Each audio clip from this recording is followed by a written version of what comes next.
அதெல்லாம் நமக்கு பிடிக்கவும் பிடிக்காது. மனசுக்கு பட்ட விஷயங்களை செய்வேன், தனக்கு தோன்ற விஷயங்களை மற்றவங்களுக்கு போய் பண்ணுவேன்.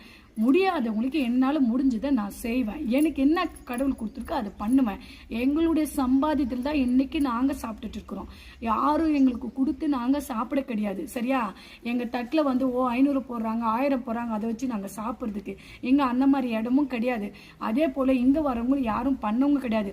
ஒரு சில தாய் உள்ளவங்க இருக்காங்க, குறைஞ்சபட்சம் ஒரு 6-7 தாய் உள்ளவங்க இருக்காங்க. அவங்க உதவி செஞ்சுருக்காங்க. அந்த நன்றி நான் அந்த வீடியோவில் தெரிவிச்சிருக்கிறேன். இது வரைக்கும் லட்சக்கணக்கான மக்கள் பலன் அடைஞ்சிருக்காங்க. இதே இடத்துல சொல்றேன், சிவன் சொத்து குலநாசன் சொல்லுவாங்க. இந்த சிவன் உக்காந்து இருக்கிற இந்த ஐயா முன்னாடின்னு சொல்றேன், எல்லாருமே பலன் அடைஞ்சிருக்காங்க 99%.